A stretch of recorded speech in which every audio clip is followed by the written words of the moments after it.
Hi, my name is Sylvia May, and I am battling inductal carcinoma, breast cancer, and I am at stage 4.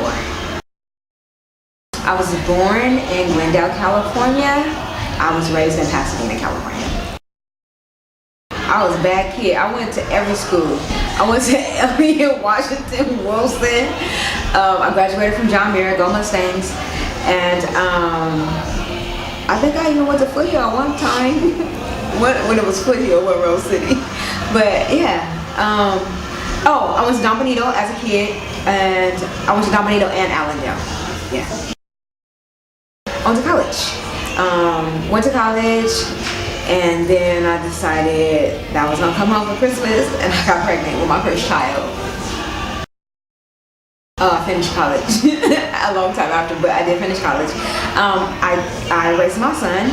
Well, I started to raise my son. I got married to his father, and I got in the workforce, and then my husband was killed, and then other things happened in my life, but that kind of detoured me a little bit.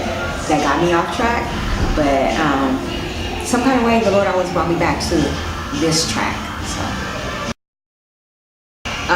I found out that I was originally diagnosed in 2012, November 11th, as a matter of fact, 2012. My son and I was playing and just roughhousing a little bit, and kind of bumped me on the side right here, and I was like, no, this side right here, the left side, and so it was hurting. It was hurting. It was a continual pain for about 4 or 5 days, and then after that, like the 5th day, I got in the shower and I started to have some leakage come out of my breast, and it was a bit abnormal because my son was 15 at the time, and I was like, that's weird. So when I got out of the shower, I told my husband, like, something is happening here.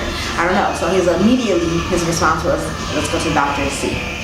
Went to the hospital, and it went so fast. I was in the ER. And then 4 hours later, I was admitted. The next morning, I was having a biopsy. 2 days later, we were waiting on the pathology report to come back. And when the pathology report came back, they had determined that I had stage 2 breast cancer. It was a whirlwind. Life immediately changed for me. And I say immediately because I lost my mother to breast cancer in 2007, and I lost my sister to breast cancer in 2008. So immediately, death was my first thought.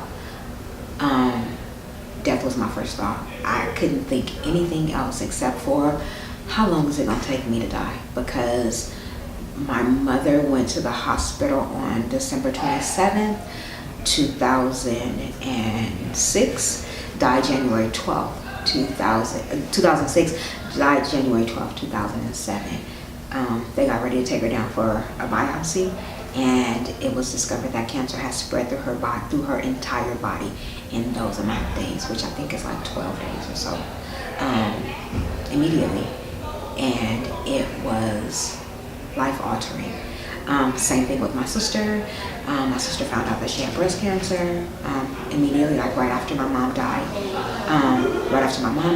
And my sister, as a matter of fact, was the first child that my mother lost after she died. I went to my sister's house. They had kept it a secret from me because my mom and I were really, really close, and I had taken that very hard. So they was like, we can't tell her about Stephanie. And so I went to go visit her one day, and when I went to go visit her, she didn't have any hair, and she was skinny, smaller than I had ever seen her, but she had this tumor. It was at least a 25-pound tumor. It was like huge. It was like the size of my head. It was like what one of her breasts was. I was like, what the heck? And she was battling, by herself, taking herself to chemotherapy. Literally, I moved in, went to the doctor with her. They gave us a prognosis of 3 to 6 months. She died in exactly 29 days. So I thought, this is going to be rapid for me, because it was so rapid for my mother and my sister. so my mind just started going really fast. Like, I need to get things in order. I need to make sure my life is good. I need to make sure my husband is good. My kids are taken care of. Like, I have so many thoughts. And here I am, 4 years later, almost 4 years. I've battled it twice. I went through chemotherapy, 12 rounds of chemotherapy initially. It went away. And then came back last year. And has been thriving. And so when it came back with an advanced stage. Came back at a stage 3. And I went through chemotherapy all over again. Lost a lot of bone density. And so at the end of my chemotherapy, they were like, we need to do radiation as well. We need to do 30 rounds of radiation. And I was just like, this is too much. So going into radiation, physically, I've been this way before, so I kind of understood. I never did radiation, but I understood chemotherapy, so I was like, okay, cool, I know what to expect. But when I started my first day of radiation, I had no idea what to expect. And radiation is grueling. It is hard, extremely hard on the body, because I was doing an external beam, which actually is like a high dosage of an x-ray, the highest dosage you can ever imagine, but literally burning your skin. And radiation was more mental for me than it was anything. It caused me to be depressed. It caused me to want to give up in this fight. It made me sicker than I've ever been. It messed with me mentally. Because radiation, you can see what it's actually doing to your body. The difference between radiation and chemotherapy is internal. It goes throughout your body, and it does all kinds of stuff inside of your body. So you can't really necessarily see it, but radiation, it affects the outward parts. So when you disrobe and you're looking at the effects of the disease that's trying to overtake your body, that is hard. Because I am married, and you have all these thoughts like, oh my God, is my husband, how's my husband gonna see me? How's my, how is this going to look?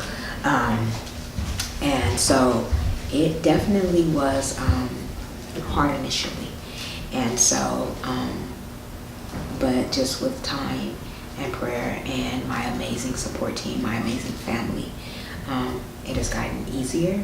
But it is still the most grueling part of having cancer is radiation. I would say I just talked for a long time.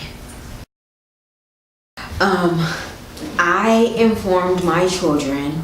I kept it a secret for a little while, and then when I started to lose my hair, is when I told them that I was sick. I was going to be better. And it was going to change my physical appearance, and so they wanted to know what happened, what's going on, and they wanted to know, like, why are you in the hospital so much? Because I was in and out of the hospital a lot. They was like, and so my husband was like, she's fine, just checking on her. And then so finally, I sat them down and I said to them, they found a tumor inside of my body, in my breast. Is actually located in my breast, and I have to go through chemotherapy. And the moment that I said chemotherapy, they immediately knew that it was cancer. And so I said to them, I do have cancer, and I said, but I'm going to be okay. I'm going to beat this. I'm going to defy every odd that the doctors tell me, all the stuff, and I'm going to beat those odds. And so it was heavy on them for a very, very long time. It affected them in different ways. Like, I have 3 sons, and it affected them all differently. The youngest son, Guy, it affected him in the worst way. He was very clingy, very needy, and it was understandable. He kind of was like right here. And so I explained to him the day that we were playing and we were roughhousing, because that's who I was playing with. By us roughhousing, brought this to life. And at first, initially, he internalized and was like, it's my fault. And I was explaining to him that it was not his fault, that it was going to show up no matter what. If him and I weren't playing, if we weren't doing anything, that it was just a matter of time that it showed up. And I actually thanked him. I said, thank you, because had you not bumped me in my chest, I would have never felt the pain, and then it would have never made it start bleeding. So thank you. And he didn't understand that. He did not understand that. And so he's like, why are you thanking me, Mom? Like, I don't understand that. And I explained to him that cause and effect. I explained to him cause and effect. Like, we were doing this, you did this, and this happened. And that was how this was developed and how it was discovered. So I told him I appreciate it, because it could have showed up in the worst way. And it been really, really bad. And so then he got it, then he understood. And so it has affected. Cancer is a disease that not only affects the individual, it affects everyone around you. Because I heard somebody say this, that when the mom is sick, the house is sick. Because even though there's a dad in the house, dads don't do what moms do. Dads be like, especially if you have sons, like, y'all all right, y'all do what y'all need to do.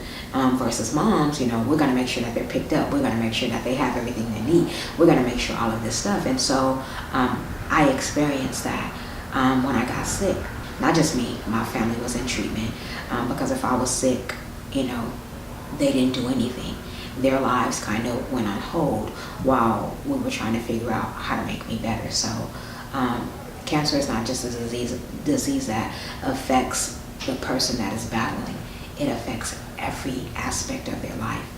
Socially, I didn't socialize that much. It affected my social ability, and I'm a social butterfly. Like, I have fun, and I have friends, and I have, people, but it caused me not to be as social as I normally would, because I was concerned about my look and how I looked, and I never want sympathy. I never want anybody to feel sad for me. I never want anybody like, oh my God, because that doesn't help, really. It just makes me feel like, it makes me feel bad. Like, it makes me feel bad that they feel bad, and it's just, sympathy is just not the best thing. So that's how I explained it to my boys, and they have been amazing kids. They're very attentive. They are very, they make sure that I have food. They make sure that if I'm cold, they make sure I have a blanket. They are very, very attentive young men, and they cater to their mom's needs. And they're amazing. I love them. My faith in God keeps my spirits high, because I'm a pew baby. I was born on the pew of my uncle's church, Bishop Grant Simpson, God rest his soul, Miracle City Apostolic Church, Pasadena. I was raised on that pew. Probably 90% of my life I spent in church. And so my faith in God and my faith in believing that he can do anything except for fail. So my faith works different than everybody else's, because I believe that what you speak is what you have. Like, if you say, like, oh my God, I'm so sick, then you'll be sick. I believe I speak only that which I believe. That's it. If I believe that I am healed, I say that. If I believe that I can overcome cancer, that I can beat cancer, that I can survive cancer, that's what I say. I don't say anything that I don't believe. And what I have said this far is that God's hand is on my life, and that cancer is illegal. It does not permit it in my body. Even though it has taken up residency in my body, it is still illegal in my body, because that's what the Word of God says. That I could eat whatever I want to eat, and it could be deadly, but it has no effect on my life. That's cancer. And that's how I believe. And that's my faith. My words would be, surround yourself with people that believe stronger than you. I would say, be honest and transparent with your friends, your families, your loved ones, because they can pray for you from a place of honesty. If you're honest with them, if you're telling them, oh, I'm okay, then their prayer would just be very simplistic. God heal her, God touch her.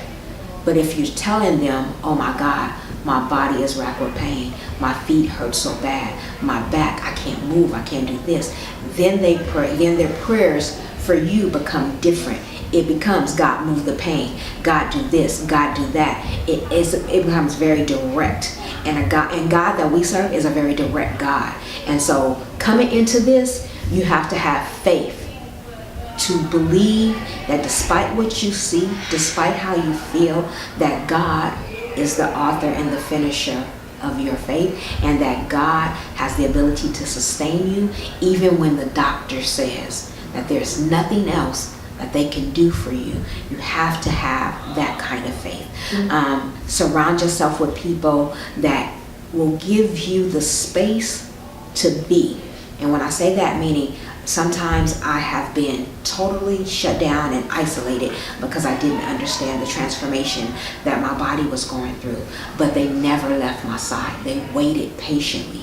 They were available to me. Find people that are available, not just when it's convenient for them to be available, but even when it's an inconvenience for them to be available.